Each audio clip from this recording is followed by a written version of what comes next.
There's people that want to talk about it. You actually did it successfully. So you could speak from a place of authority that other people can only hypothesize about. You understand? In today's video, we'll be speaking with Pete, one of my clients who just started a homesteading channel based on his small farm that he runs with his family. Basically, Pete's hoping to monetize his channel and he's looking for different strategies on how to do so. 8 years ago, I was driving a forklift.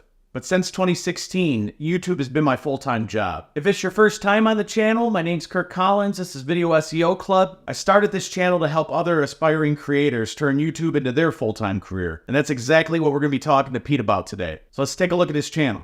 All right. So this is what you have so far. What would you say your expertise is in regards to homesteading? Mostly like butchering chickens, butchering animals, stuff like that. I did a lot of that when I was younger. So that'll be my main topics that I want to get to, but I don't have anything to butcher right now. So when that's all ready to go, then I'll be able to dive into that a little more.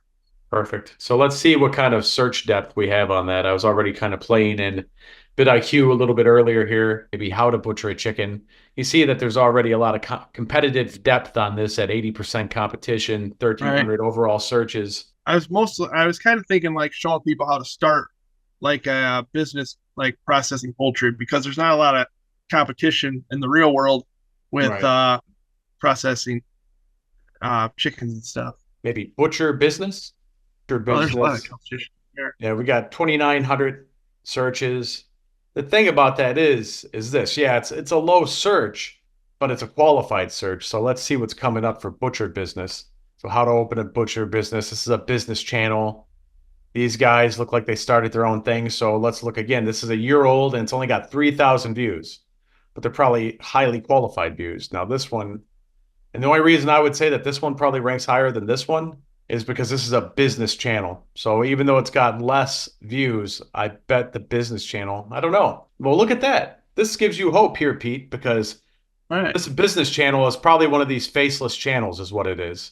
And they were able to rank #1 for butcher business with only 56 subscribers and 3 views. So even if you did a video right now where you were talking about your previous butcher business and how to start one at home, you could probably jump all these guys, especially if you really broke it down and you gave people a complete overview on the whole business, everything from start to finish, how you started it, where you found your produce, your livestock, where you found your stock, where you sold your stock, how you got your equipment and supplies to butcher everything, just the whole business plan, everything you did previously when you were running your own butchering business. If you did a video like that, you would jump all those guys because you're just given the whole thing.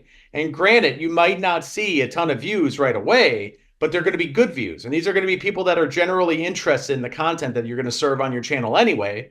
So you're going to get subscribers too, which in this case is good because the vast majority of those people that are going to look at those videos are people that are probably looking at other people that are in the homesteading space. So now you're going to be telling the algorithm that these are the people that are going to engage with my content, and they also engage with this other content, and that's how your stuff will start spidering out and being in the suggested views for other bigger channels. Because you just seen that guy, 56 subscribers, and they're ranking #1 now. It looks like they gave up on that channel too, if you look at it. So go back to your other idea. Would it be better if I like break that down into different steps for my page? Because I mean, that'd be like a hour video. If you made it an hour video and you just got enough people to even watch 20% of it, you're going to jump all these guys here in rank. Because right now, as you're just starting out your channel, the vast majority of your views until you get, say, maybe 1,000 subscribers, I'd say, are going to come from search. It's going to come from search. So we can see right here, this is from 3 years ago. This is from 3 years ago, 820,000. And that looks like it's probably a bigger channel, Eater. It's got the check marks. We know it's at least 100,000 subscribers. Insider News is the news channel. News gets preferential rank anyway. But right here with the butcher business, maybe if we go back and look over here and look up start a butcher business. So that's got 1,700. Searches, 59% difficulty, which is not that difficult at all. So start a butcher business. Same guy's coming up #1, right? Faceless guy. But like I said, you could tear that dude down. And then you got this right here, Farmstead Meatsmith. 5 years ago, 93,000 views. It's 9 minutes. And Pete, also important to point out when you're making this video, you might not have video from your butchering business, but you might have old advertisements, you might have old pictures, you might have any type of collateral that you had while you were running that business is going to be advantageous to share as B-roll in your video. Even if you're going for that Ken Burns effect where you have the picture and it kind of just zooms in slowly or pulls back slowly. I know you've seen this effect on the faceless channels. Because you can see right here, this husband and wife team, they showed a little bit of the knives and stuff that they used. They got them just talking right there, but they are showing some relevant butchering process. So if you have any type of content like that, that would be valuable to share in the video. Right. And even this guy here, starting my direct-to-consumer meat business. So 44,000 in a year, 114,000. Right above him, 22,000 views. 2 years. Let's see what they got going on for subscribers. 2,000 subscribers only. So that's not a whole lot, you know. And it's only 4 minutes. This guy's 16 minutes. The longer you can make it, but it needs to only be as long as it needs to be. You understand what I mean? Right. So if it starts getting boring, if you see redundancies in there, trim the fat, just like you're butchering, right? It would be like the old times. Now let's go ahead and filter this out to see what's been created this month and see how that's doing. We'll go ahead and sort it by the month. Then we'll go ahead and sort it by view count. So let's see. Nothing this month. No one has even put a video up this month. So we'll do this year. Let's see ones from this year. So look at this guy. How to butcher a whole pig. That comes up for start a butcher shop. 96,000 in 8 months. It's 26 minutes. These people here, 7,000 2 months. This one's 10 months old. Opening a butcher shop, that's a little bit different. You're not going to have a ton of competition because no one's even created anything in the last, at least in the last month. The newest one was 2 months ago, right here. These two guys, they have 47,000 subscribers, you know. But what I'm curious about is we say butcher business. What about homestead business? Yeah. That's mostly like I know when I was doing it, I just wanted something to do while I was staying at home. So I was staying home with my son, and I wanted to do something that I could work from home with. So Right, maybe other people are looking for the same thing, I'm guessing. like right here, like here we see it's only 1,500 searches, but it's 56% competition. So while I would lead with the butchering stuff in the title because it's super specific to what you're actually going to be talking about, you definitely want to be hitting some of these keywords in your description. And while you're actually verbally speaking about it, you definitely want to mention homestead business ideas. You want to talk about making money homesteading because you see right here, 1,800 search volume. And the overall difficulty on that is going to be low. Let's take a look at that. Competition is 43%, which is nothing, actually. If you got good SEO, if you have an engaging video, the thumbnail's right, and it's delivering on the promise that's in the thumbnail and the title, 43% is nothing, man. Making money on your homestead, that gets even more searches. And look at that. Look at that competition. It's 25%. That's like zero. That's like zero. So that's right there. If I were you, I'd be talking about making money on your homestead in a lot of videos. Now, you don't put this in every title. You don't necessarily need to, but as long as you mention verbally making money on your homestead in your content, and as long as you put it in your SEO somewhere, your video description, that's perfect right there. That's 2,000. And then we see right here, make money homesteading. That's got about double the competition of the other one, but it's 2,600 search. So as you're peppering all these different phrases in your description, you're going to help bolster up your video to the algorithm because the algorithm doesn't know who you are yet. So it's going to serve a dual purpose. You're basically going to be putting those terms in there for the algorithm so it can deliver you to the people that are actually looking for that. And then the other purpose is people will be searching this stuff anyway. We see it's not a ton of people, but the people that are searching it are highly qualified. So those people will come to your channel, and you can bet that those people have already touched so many other channels. It's almost like spreading a virus, you know. And if it's what are highly qualified people? What is that? What is the definition of that? Qualified people means that these people are actually searching for something very specific. Okay. It'd be the difference of if we typed in vacation ideas, that's very broad, right? So a lot of people might be interested in that. But if we typed in Orlando, Florida vacation ideas, that's very qualified. And if we had our business in Orlando, we want to come up for Orlando vacation ideas more so than we want to come up for vacation ideas, because vacation ideas, that could be anyone who speaks English anywhere in the world looking for that in different locations. But if you're in Orlando, you're going to want to come up for that. So since you're specifically talking about butchering, that is your expertise. You ran a successful butchering business at home, basically. Homesteading, you could call it. So rather than just ranking and targeting homesteading in general, you're going to be targeting butchering, homesteading businesses and butchering, which is going to be less eyes, but more qualified eyes in the sense that those people are specifically looking for something very specific. So if you were selling something, like let's say you put together a PDF or something to sell somebody about how to start your own butchering business, if you were just doing general homesteading, some people just like to watch homesteading videos to live vicariously, I would imagine. And those vicarious people, if they click your website, it's going to bounce, or they might not even click your website because they're not necessarily interested in starting a business. But when you're targeting the business side of things specifically, we already know those people are interested in starting a homestead business because they literally found you via that keyword. So now you got a higher likelihood that those people are actually going to click your link. And because those people are defined, well-defined, qualified leads, they'll be more likely to convert as well because we've already defined them. It'd be like if we were running ads on a general homesteading channel about starting a butcher business, we probably wouldn't get a ton of clicks, or we might get some clicks, and then people realize, oh, wait, this is about starting a butchering business. I just want to butcher for my family. I don't want to do all that. I don't want to start a business. So then you lose those people. But if we're actually putting it in the terms that will deliver people that are specifically looking to start a homesteading business and also interested in butchering, that's perfect. It's perfect. Right. And right here, it says ways to make money homesteading. 31% competition, which is nothing. 2,500 searches. Because a lot of these people that are doing the homesteading in general, I mean, if we scroll down here and look at what's trending per VidIQ for homesteading, log cabin build on off-grid homestead. So somebody's probably going to watch that vicariously, figuring out where the house is going to go, maybe vicariously. This says work with us. You're going to watch these dudes and lady, it looks like build something. Right here, how to be free in 2024, start an off-grid homestead. A lot of people look at this stuff just vicariously, like this one right here. Like this guy is saying, your boy Justin Rhodes, you told me about him, the reality of life on the homestead. That doesn't mean that everyone who watches that is going to want to be on a homestead. See, this is like what we've had conversations about, the difference between vanity metrics and qualified metrics or convertible metrics. Because if we're only getting people where the vast majority of them are actually interested in starting a homestead business, it's super qualified. Those are the people we want. So yeah, we might have to settle for maybe even 800 views in 6 months.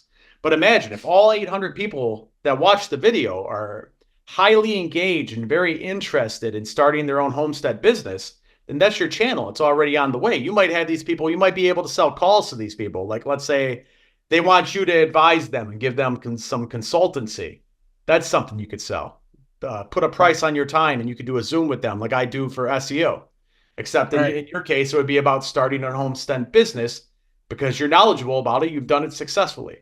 That's you're basically leaning on your success more so than vanity metrics. Whereas a lot of these channels, from what I looked at, White House on the Hill and Justin Rhodes, I found this guy, Greenhorn Grove, Seed and Sparrow. I found this woman's channel. Allie Tisdale, I found her channel where she's kind of on the farm, and this channel called Teal House where it's a family as well. A lot of this is almost like reality-based entertainment. It's not necessarily education. So that's why I would implore you on your actual YouTube channel to change the category of your YouTube channel and your videos as education. You're not setting it up because right now I think it's set up as people and blogs. That's the default. Yeah, I think so. That's what YouTube defaults to. If you set it up specifically to education, I don't know how much gravity that holds in the grand scheme of YouTube SEO, but it at least differentiates yourself from these other channels that might be more of an entertainment thing. This will set you up better to monetize. Because I mean, if we look at, let's just go back to Justin Rhodes, free chicken tractor plans, right? So he's giving away chicken tracker plans. This is what he's selling right here. Digital book. Now they're saying I'm running out of time. So you could already see that this guy has high pressure sales. You could not have high pressure sales and give away value in your videos. And then you'll have people that want to actually pay for your consultancy or anything else you might have to offer. Don't worry about selling t-shirts and that. Sell your expertise, sell your time so you could hop on a Zoom with somebody like you're doing with me and they could pick your brain and they just pay you a price for it. You know, no different than my SEO calls, but you could do it for homesteading. Let's take a look at White House. So White House on the Hill, let's see what's going on there. So if we look here, you see right here, the first thing we see is merch. This is entertainment, man. This is an entertainment channel. So we can see right here, they're trying to sell t-shirts and stuff. Now, if we look at farm products, they're selling eggs. So that's interesting. Now, I don't know about the shipping and all that, how that works out. But you see right here, they have a couple of egg products here. And look at this. I don't know anything about chickens, Pete, but you do. Indio gigantic hatching eggs, 12 plus, 120 bucks. You got experience selling these things, man? I've never sold any. I bought some off eBay before and hatched them out.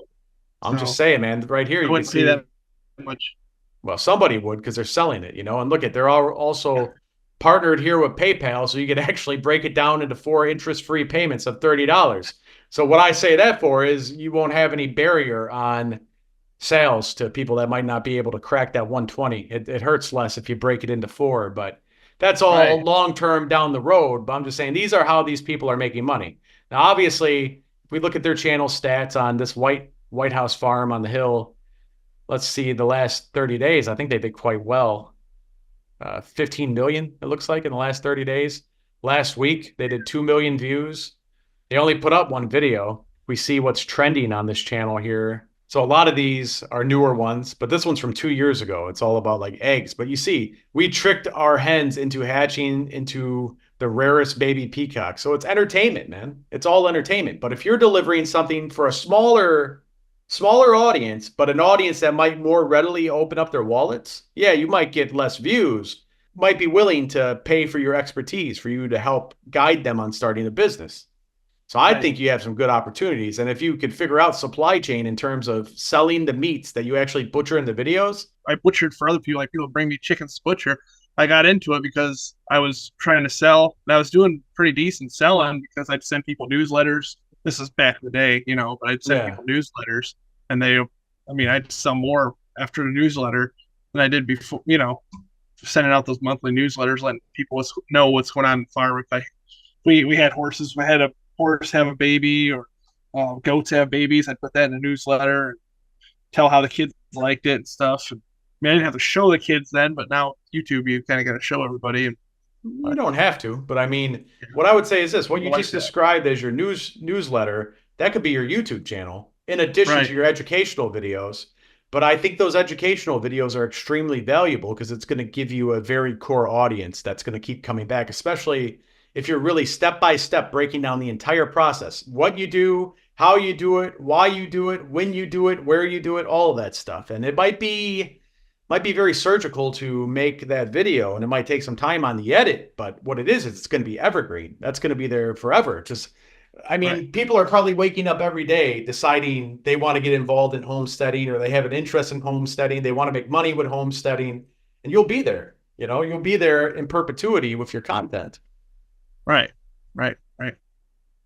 So yeah, I mean, even with your gardening stuff, I mean, anything you're doing on your channel is important, but since you said butchering is your expertise, that's what I would focus on. Okay. And maybe even show you what you're doing with the chickens now, because you said you don't have any that are ready to butcher. Maybe I'm going to get some next week, actually. You should film all of that. All right. Yeah, you should film every aspect of going to get the chicks, everything, man. Right. And if you're I wish I would have ordered some through the mail, because that's even better, because they usually call you at like 6 o'clock in the morning. Hey, your chickens are here. Come get them. They're making a bunch of noise. So you go in there and get your chicks. And it's neat.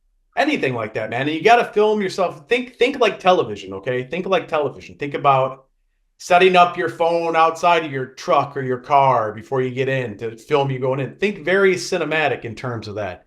And you don't have to overthink that, but just a few simple pieces of B-roll here and there will be beneficial in terms of keeping people engaged.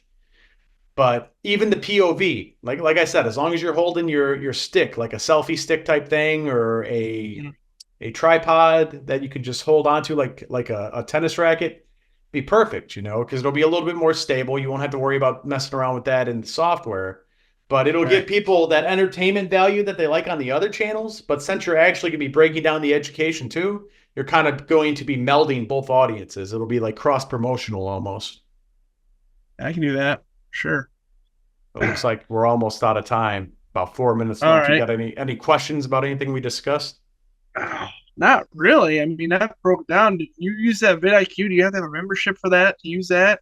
I pay $11 for it. Yeah, I pay $11 a month for it. It's they try to sell you on other things. I've never seen anything else be quite worth the money at VidIQ, but the $11 a month, absolutely worth it. I mean, that's one meal at Burger King every month, so it's Right, worth right. it. And I've had it for years. I use it all the time, and I have found it to be very effective in terms of planning videos. Good way Okay. to brainstorm. All right. Yeah, I think my biggest problem is just trying to figure out how to monetize it. I'm like kind of bouncing around ideas and kind of not really set on anything yet, but I mean, there's something to do there. I've talked to people about buying their or selling their butchering equipment. That's not really, but it's kind of higher dollars, higher, Mhm.